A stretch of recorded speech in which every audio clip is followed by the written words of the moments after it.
All right. Hello, everyone. Welcome to TripAdvisor. I am thrilled to be with my friend and author, Keith Giles, all the way from Texas, El Paso today. Hello, Keith. How are you? Oh, doing great, Jason. So great to be here with you. Yeah, really honored and humbled that you reached out to me and sent me an advanced copy of your book, which we're actually recording this on the day of release. So happy release day. Thank you so much. I'm really excited. Yeah. So, the title of the book is Sola Mysterium. And we'll talk about the title shortly, but I just want to introduce people to you, maybe people who aren't familiar with your voice, especially maybe up here in Canada. Uh, I read something on social media the other day that, Canada is like living in an apartment above a meth lab, which is pretty derogatory. I love my American friends, but I mean, it's been tough sledding for you guys lately Oh in the my gosh. States. So, Yeah. Tell me about so it. you are in my prayers along with all my American brothers and sisters, but it's good that we can be together today. And so Yeah. I'm going to read the bio right off the back of the book, just to give Sure. people a quick snapshot of who you are. So you are a best-selling author of the Jesus series. And I know we're talking about your new book, but I want to put out a quick plug for your Jesus series. How many Jesus books are there now?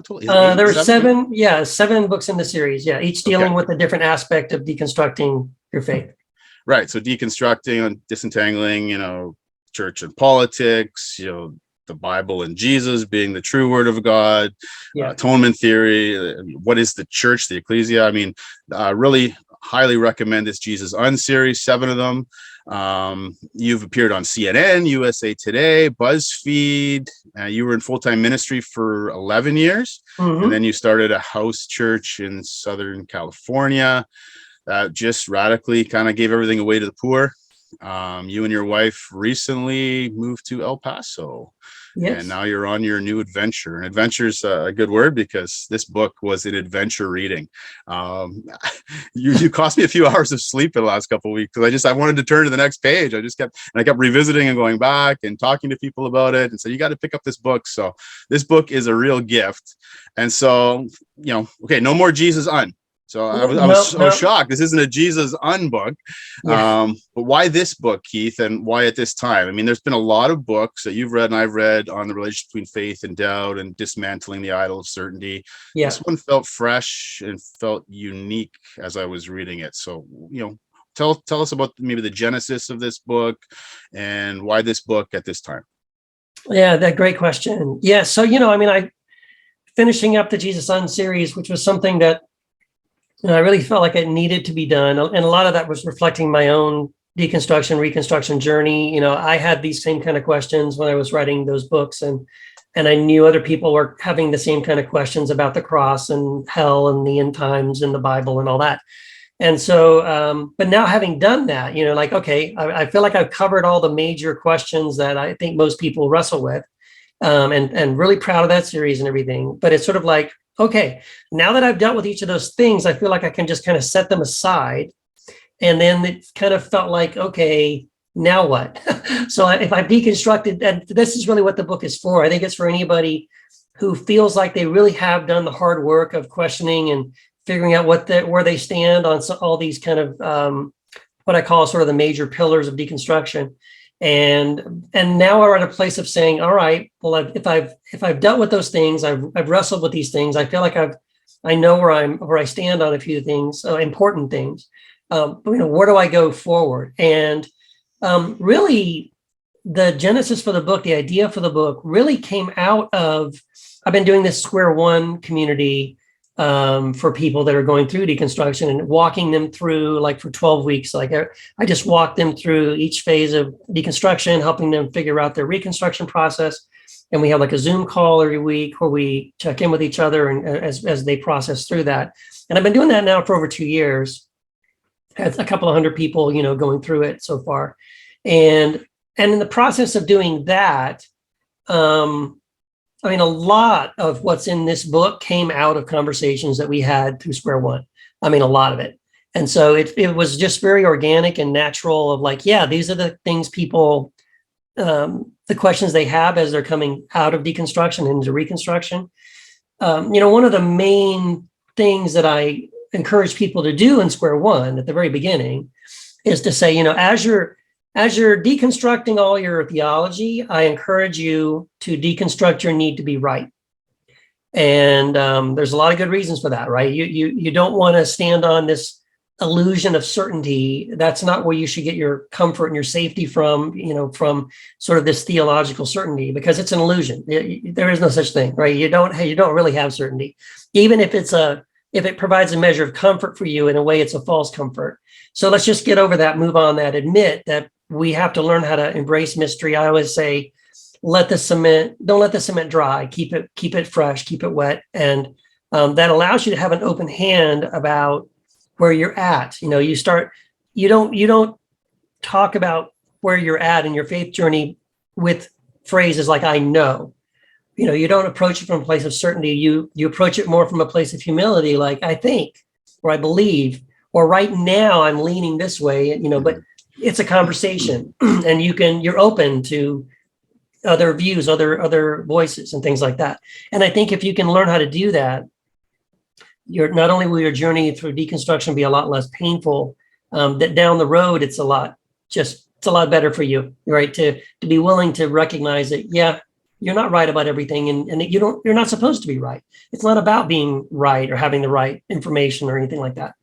And so that was really kind of the genesis of the book. And then, yeah, we can talk a little bit about some of the process, but so many things that kind of captured my imagination, and some of the conversations we had, that I was like, oh, I gotta put this in the book. So.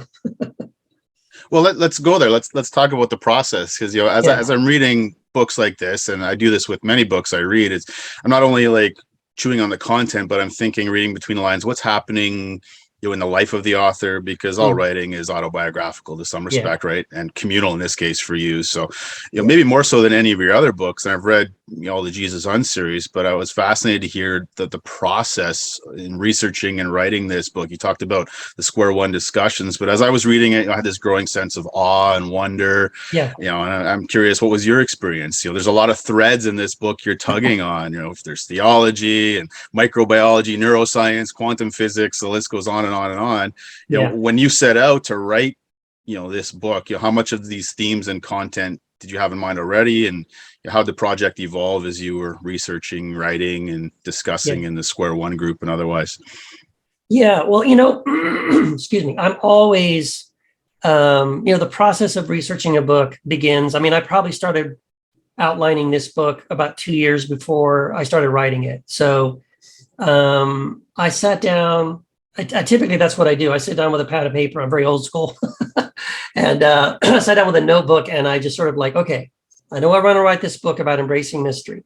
And I'm just going to write down everything I can think of that I think would be relevant, for this discussion. So I outlined the book about 2 years before, and the final version of the book is pretty close to that outline of the book. But what I wanted to do, not just, talking about the mystery from a theological standpoint, although that's the primary focus that I have in the book. I also wanted to focus on just wonder and awe and mystery about the universe we live in, the planet we live on, our own human bodies, our psychology, the human brain.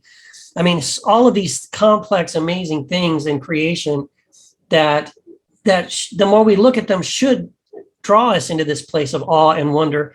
And especially like if you recognize that, okay, if there's this endlessly unfolding mystery of awe and wonder about, cells and biology and the ecosystem and the human brain and psychology and neuroscience and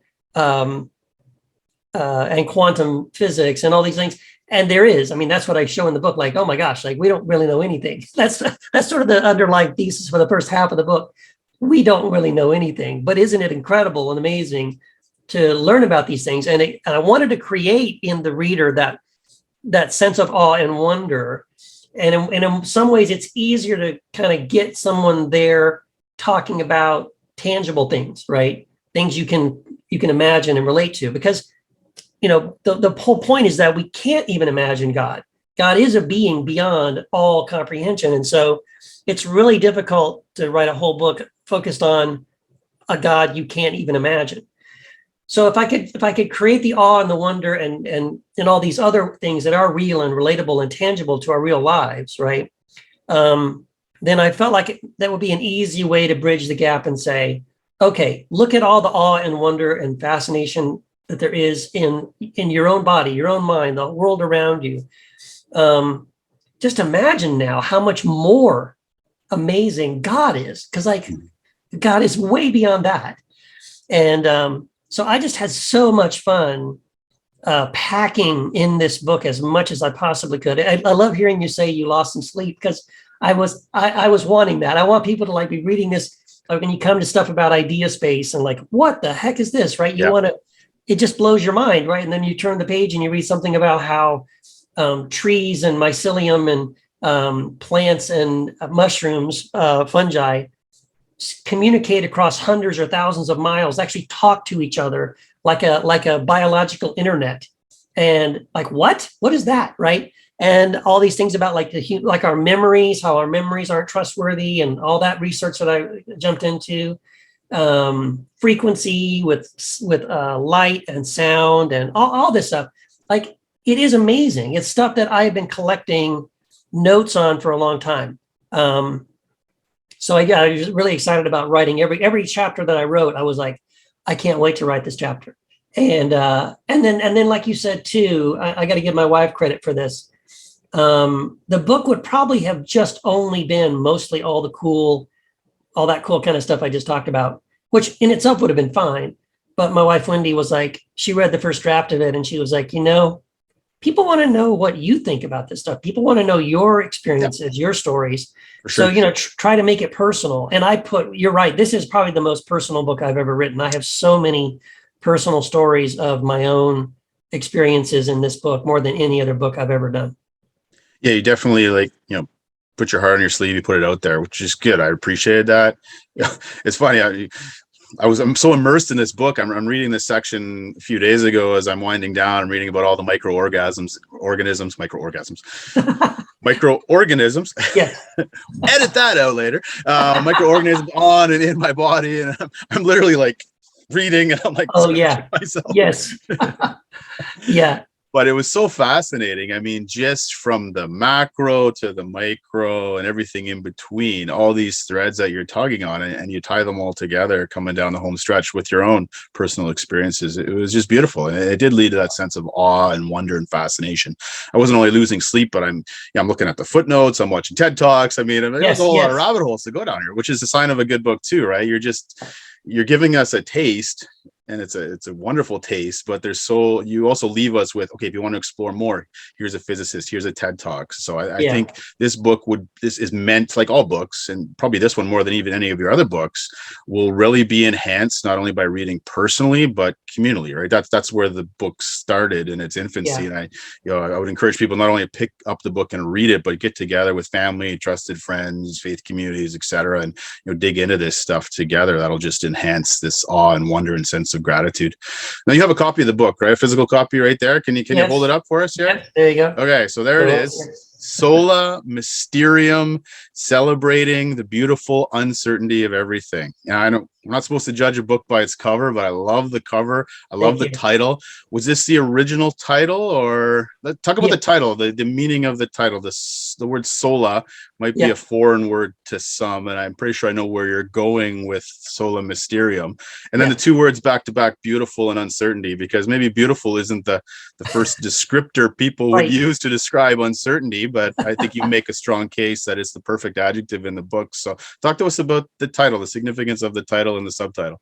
Right. Yeah, exactly. Well, what I was playing on in the title was, if you're familiar with church history or theology, then Martin Luther had what was called the Five Solas in the Protestant Reformation. And these were meant to be these sort of stakes in the ground of what was Protestant Christianity all about. And so it was Sola Scriptura, which was scripture alone, and Sola Christus, which was Christ alone, and Sola Fide, which was faith alone, and all of these. And so I'm playing on that sola.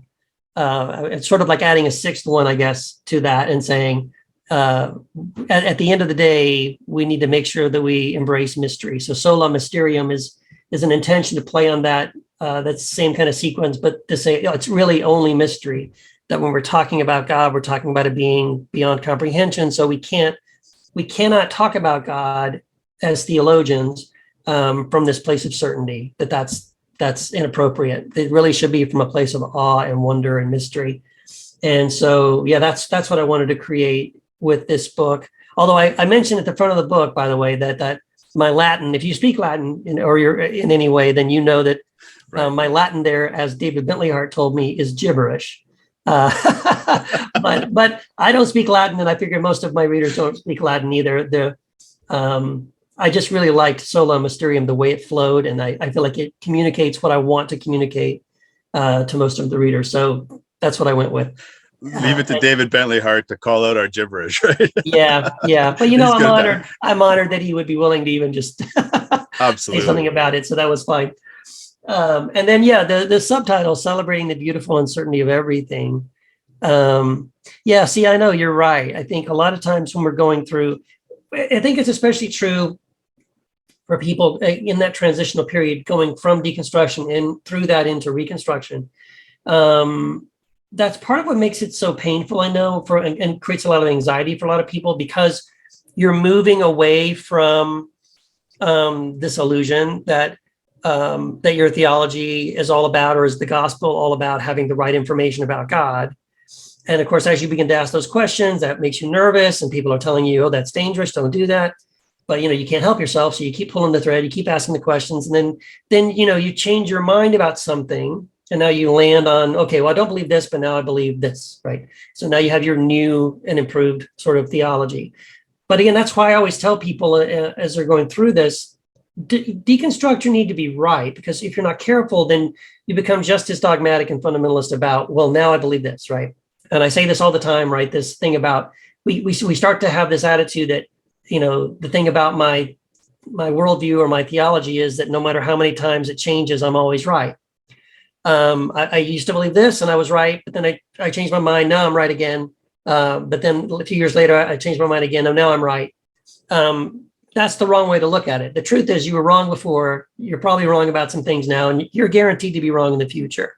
And so knowing that, like, okay, then just let go. It's not about being right. It's not about information. I'm really big on this whole thing about the gospel isn't about information. It's about transformation. And in the book, I make this is a really critical point that we have to shift. It's a slight paradigm shift. It's a nuanced shift, but it's really powerful, really important shift. That when we think about knowing God, we move away from thinking of knowing as the information, right? Having the right ideas, the right answers, and to instead shift to think about knowing God in this more experiential way.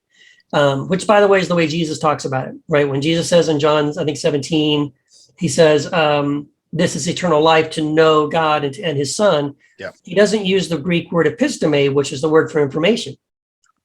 Instead, he uses a very scandalous word, gnosko, which is the word you use to talk about what a husband does on his wedding night when he knows his wife and she conceives. So that's this kind of radical way of knowing that Jesus frames it. He says, eternal life is to gnosko, or to have this intimacy, this connection, this deep, relationship with the creator of the universe and with Christ. That's eternal life. And so if we can shift knowing God to think about knowing God more in that way, that's the eternal life that Jesus is inviting us into. That's the beautiful mystery. And, that either brings you a lot of joy and excitement and wonder, or it scares the crap out of you, right? Like, what do you mean uncertainty? What do you mean I don't know the answers? But it's trusting now not in your information or in your certainty about your theology. It's trusting in the God who is full of mystery. And like, you don't know all the answers, but you do know this God, right? You're learning how to know experientially, have a relationship and a connection with this God. So I say, it's not about, you want to reach a place, I think, where you may be less capable of defining and explaining God, but you're more than capable of experiencing this God. And that's the kind of, for me anyway, that's the journey into mystery, where you can reach a place to say it's beautiful to recognize that there is more of Christ to know, there's more of God to know than I will ever know in this life. And rather than say, well, since it's impossible to know it, don't even try. It's like saying, you can never swim across the ocean, so don't try. It's like, oh, no. Jump in, go for it. Trust me, it's awesome. Yes, you'll never get across this infinite, deep and wide, long and deep ocean of God's love and God's, character, but you're invited now to begin that process that will take you the rest of eternity, right? Don't wait. There's no reason to wait. No, there's no point in that. So that's what I'm drawing people into, and that's kind of where the title is hopefully evoking and provoking some of these ideas.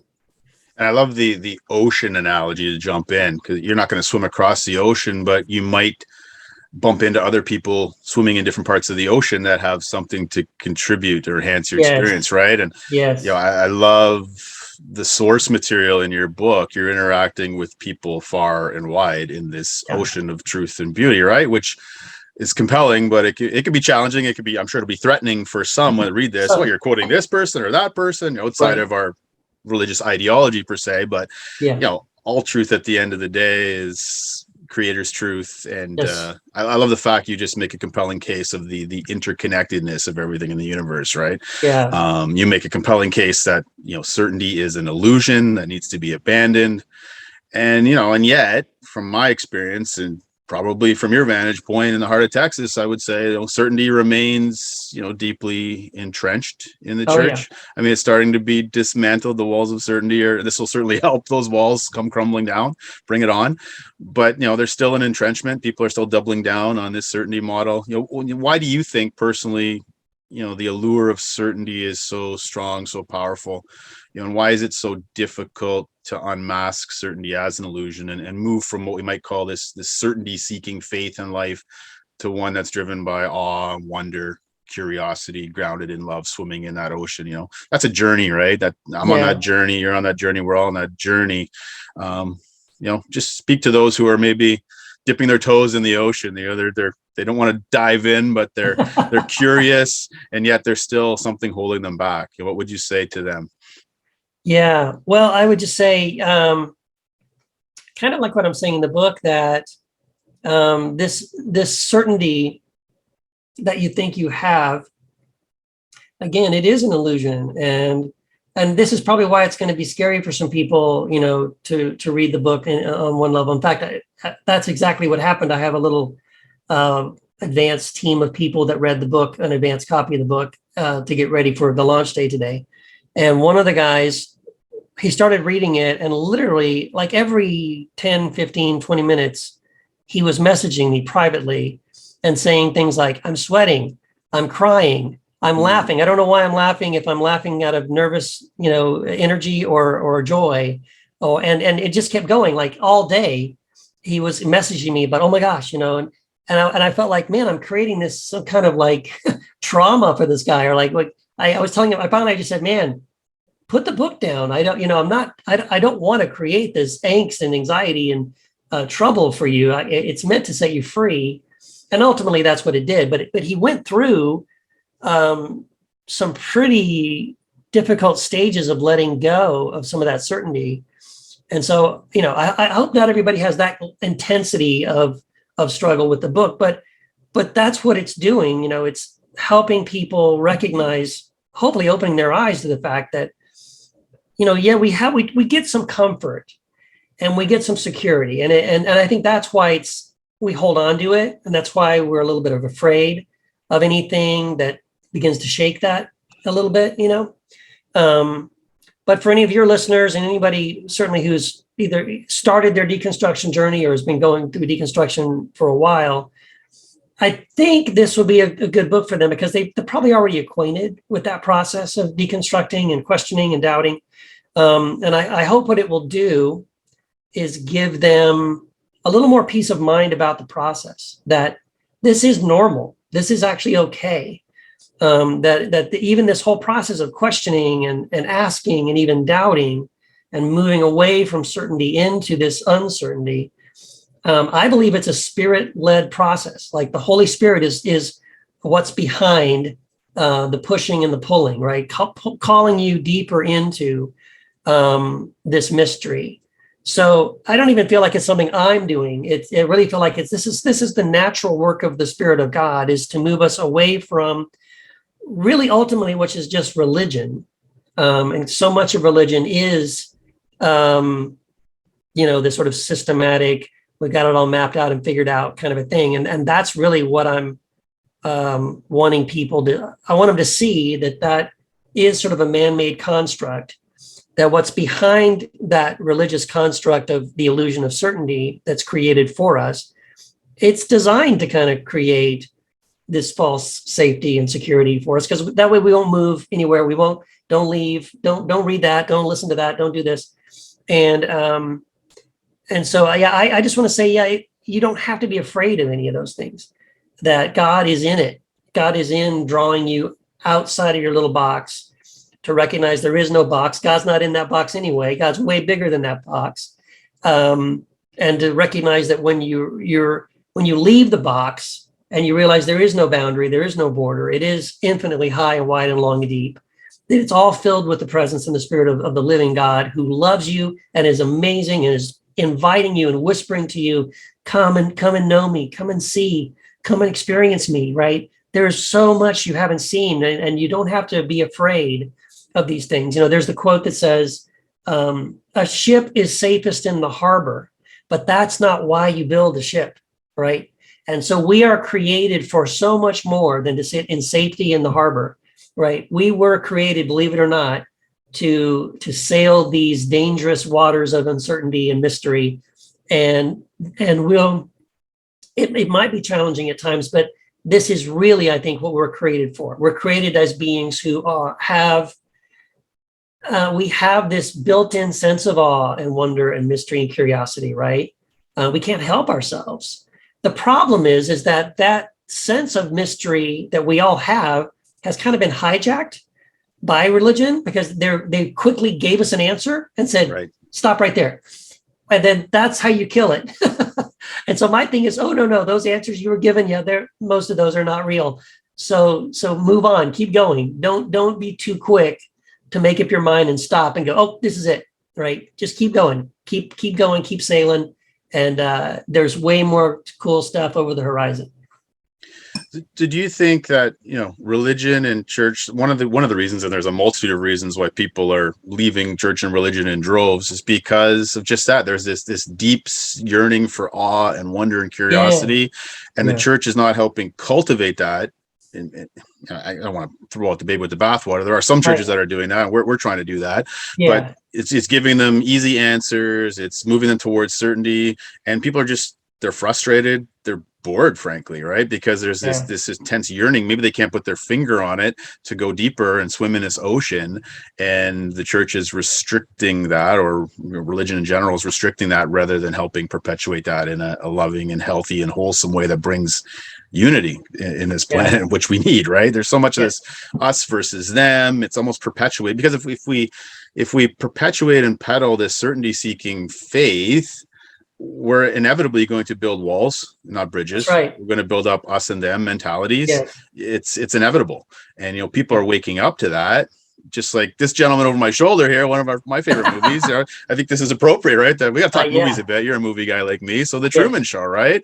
The boat is safest in the harbor. Well, it's only as he gets on the boat into the water, it's stormy, it's choppy, waking up that his whole world is illusionary. That he's able to scratch that deep itch in his soul for awe and wonder and adventure, right? People are looking for adventure, and they're not finding it in religion. And so let's tear down those aspects and let's build something more beautiful. I think your book will certainly help to that end. So I want a couple more questions. I don't want to take up too much of your time today, Keith. I know you got a busy day. It's release day, but you mentioned something that really resonated with me and a lot of people that I interact with in my faith community and wider community on social media. This idea of this toxic feedback loop for people that are deconstructing.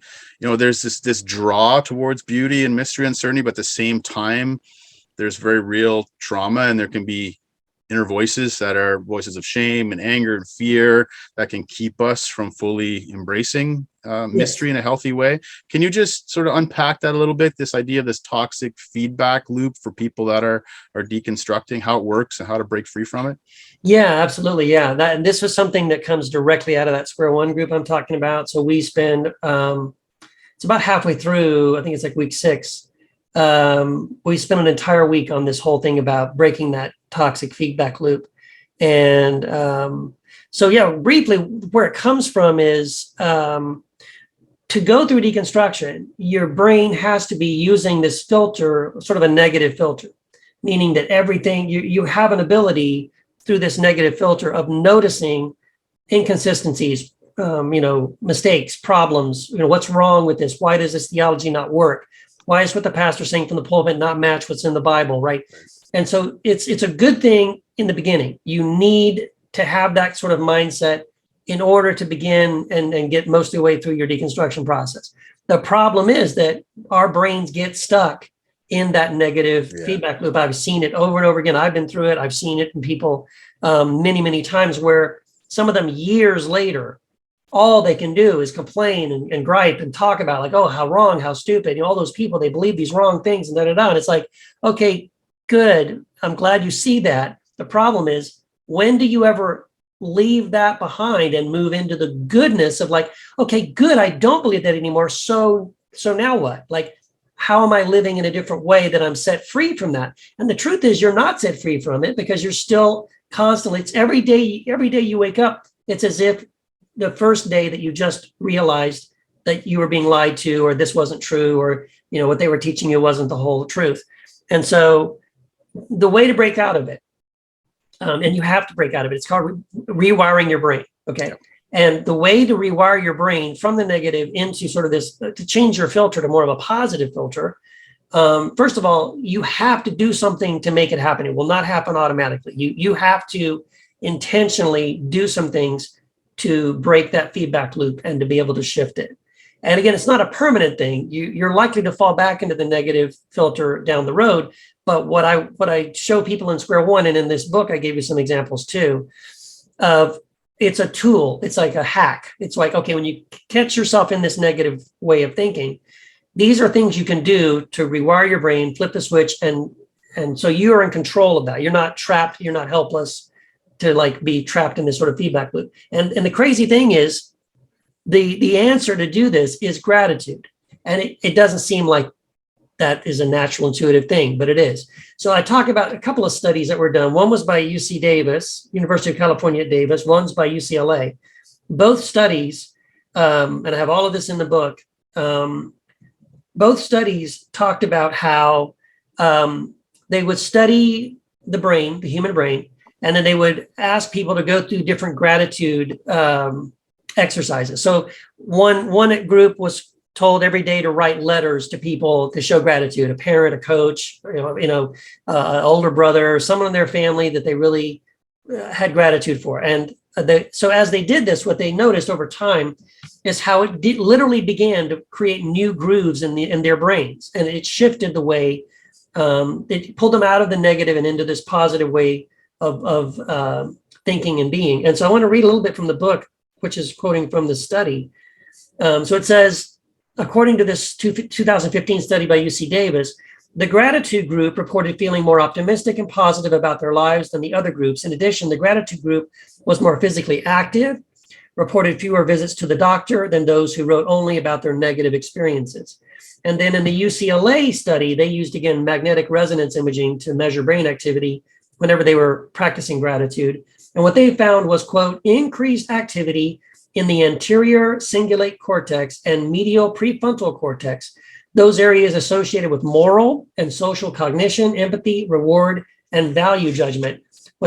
So the studies continued to, what they found long-term was those that participated, that practiced gratitude, that had activated the hypothalamus in the brain, which affects human metabolism, stress, regulates hormones related to emotional responses, appetite, and improves sleep.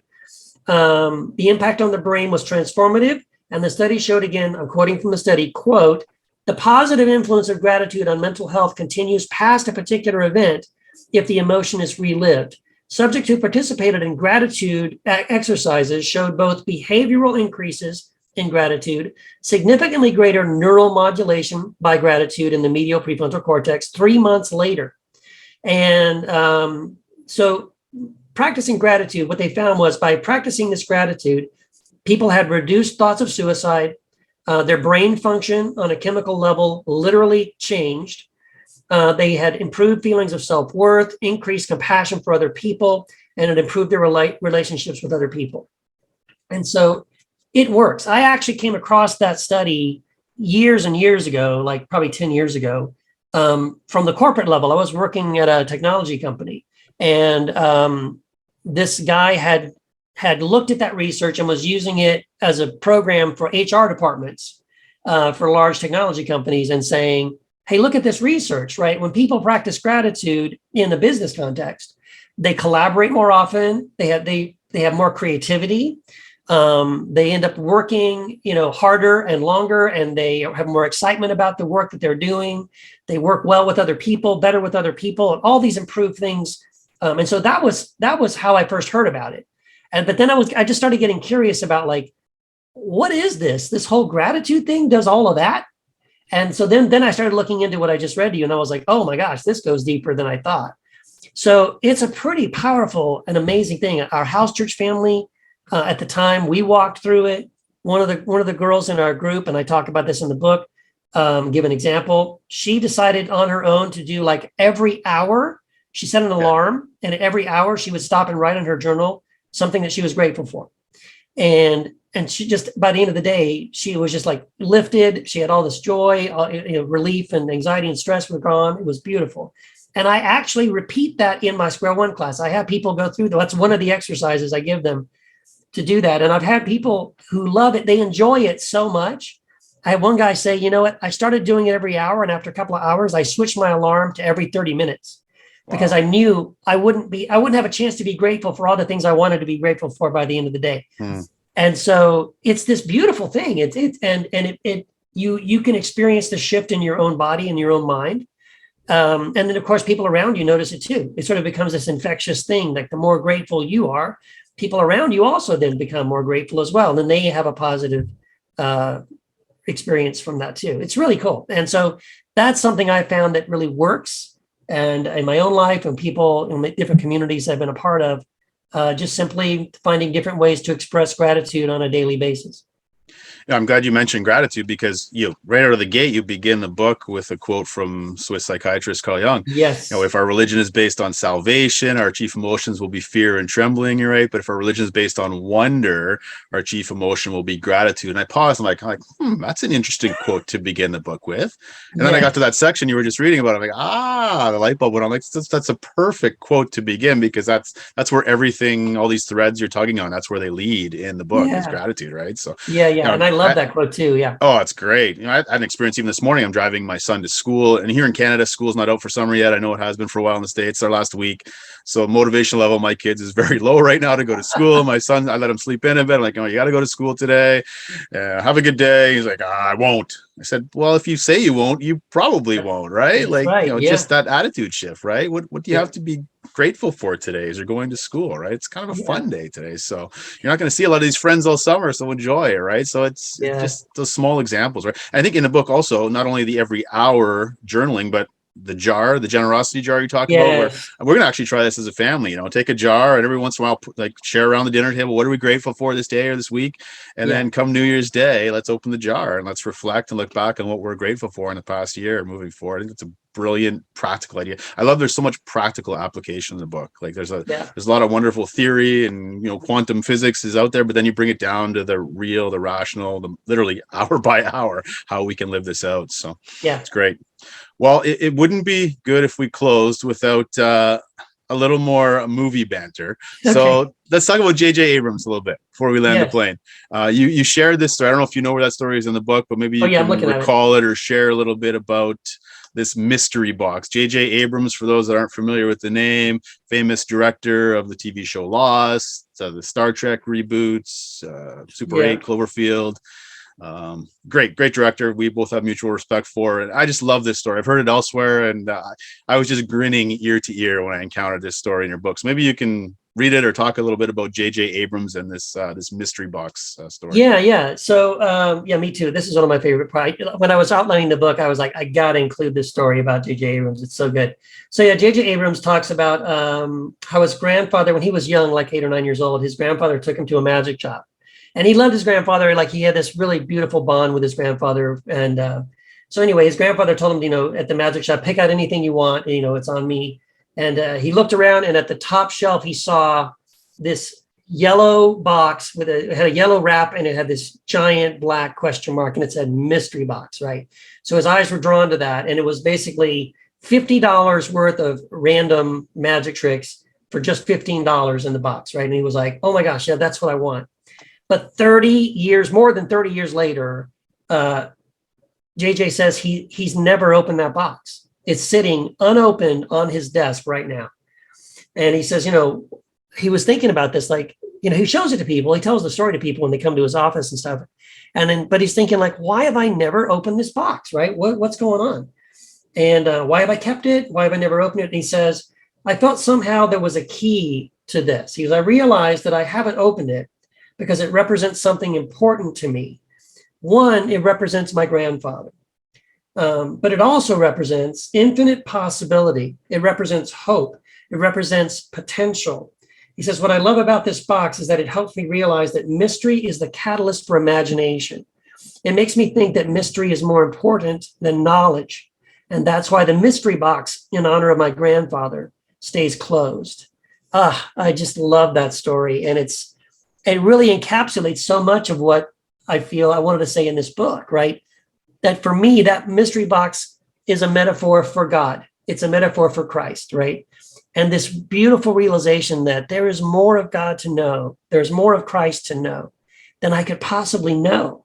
And what that should do is create this desire, this sense of wonder and curiosity for, like, well, man, I want to move into that. I feel drawn into that, It's such a beautiful image. And I feel like I need to reclaim a lot of that wonder and mystery. And I definitely have throughout this process of the book and writing the book and sharing it with people. But I want other people to have that kind of sense of wonder too, to rediscover this childlike wonder. Jesus says, unless you become like little children, you'll never see the kingdom. And I think this is such a key part of what that's all about. Children are full of questions, right? Why, but why, right? They're never satisfied. They're always asking and asking and asking. And I feel like that's what we need to get back to, this desire, this curiosity, this wonder. And, we realize that the primary way that Jesus taught was by telling stories that he only explained like 2 of them ever. And all the rest of them are he just tells a story. And that's, it's probably the worst possible way to communicate detailed factual information that people must, get correct and be able to pass the cosmic test. That's the worst way. But if your goal instead is to create awe and wonder and curiosity and get people to lean in and dig and question, then telling stories like that is the best way to do that. And I think that's why he does it.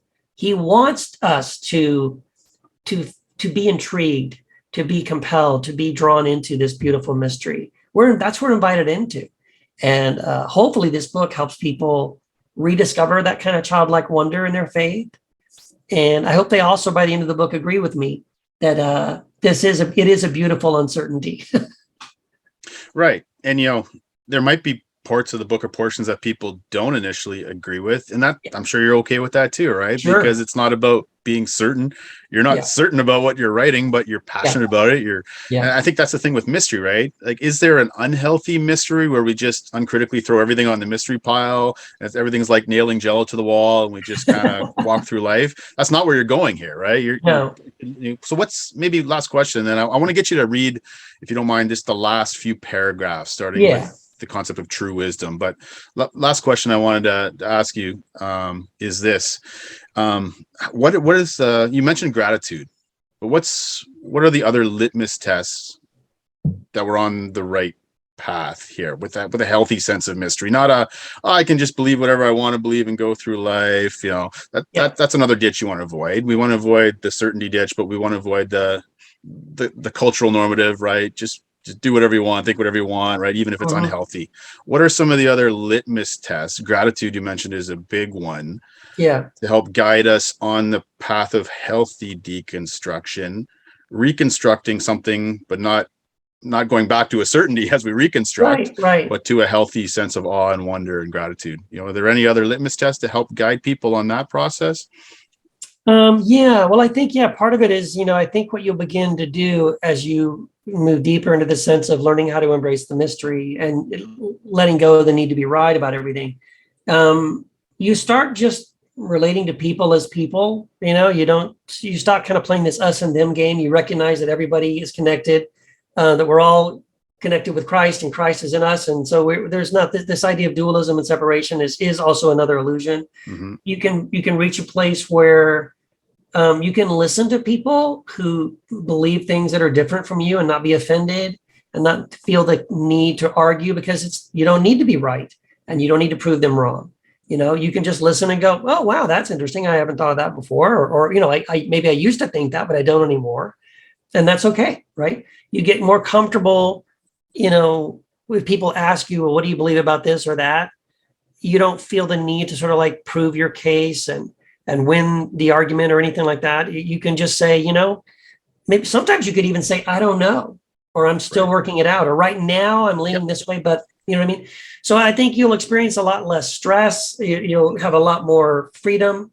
I think you have a lot more joy regarding your faith and things like that. And again, I would just caution people as you're moving in this direction, don't be too quick to just sort of like plant your flag and say, oh, this is it. This is where I'm at. That's the danger. And again, I'm trying to move away from that myself.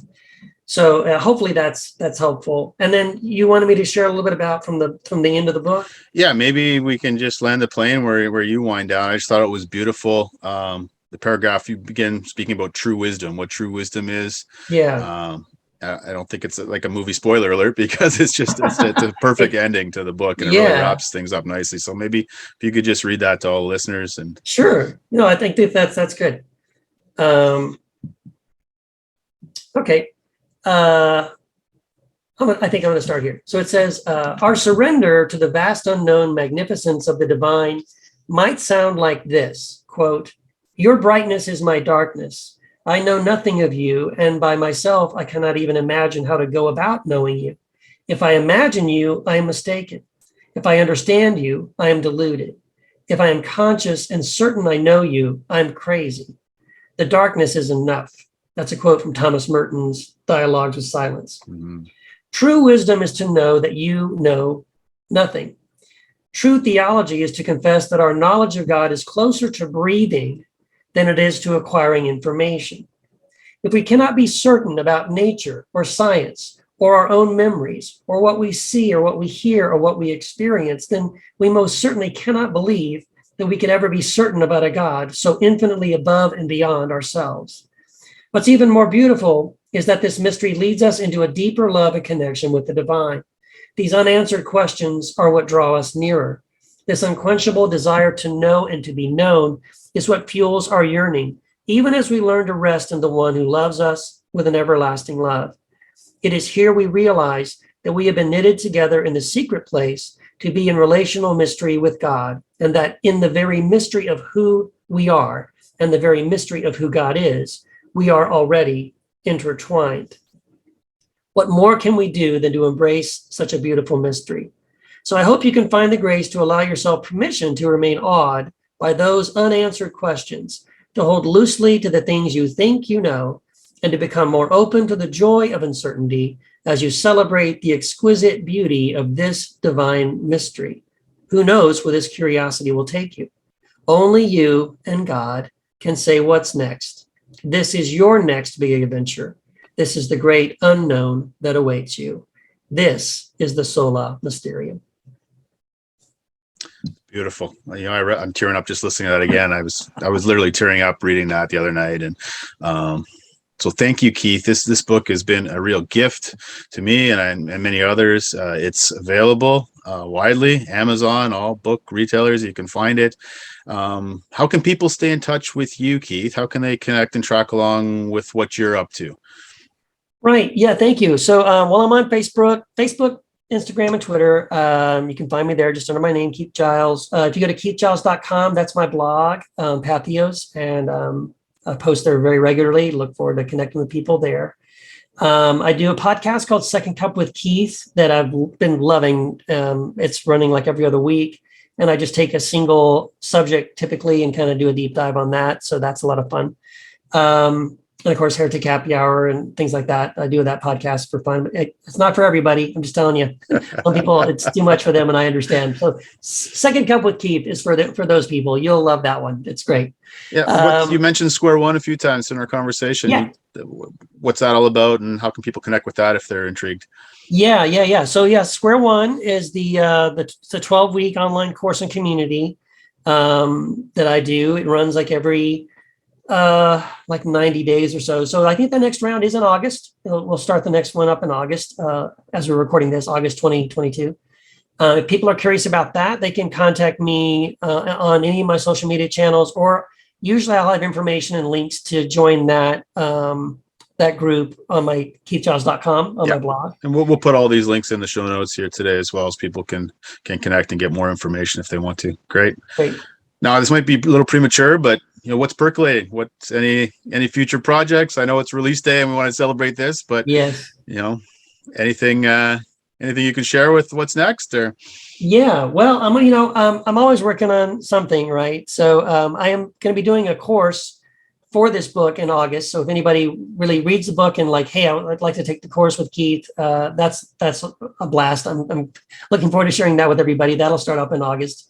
And I'll have links to that too. And then I've been doing a series called The Inner Circle. And it basically every week I will look at the sayings of Jesus from the Gospel of Thomas.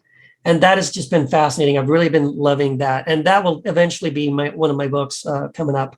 But I'm taking my time on that one. So it's like once a week I'm sharing these and things that I'm seeing from the Gospel of Thomas. And that's been, I'm really, really excited about that. So down the road, that'll be a book. Awesome. Well, thanks so much, Keith, for carving out some time to be with me today. And again, happy release day. Enjoy the launch party tonight. And for all those listeners, again, the book is Sola Mysterium, celebrating the beautiful uncertainty of everything. It's available today, and it's a great price too. It's a great price by book standards. So grab it, grab one for yourself, grab one for a friend or family member, grab one for your enemies too. Have them read it. Because we're all connected at the end of the day. Right? Yeah. Awesome. All right. Thanks, Keith. All the best, and look forward to taking up down the road. And you may see me in August at your little course. I look forward to that. Oh, that'd be great. That'd be awesome. Love to see you there, Jason. All right. Thanks a lot. You take care. Have a good one.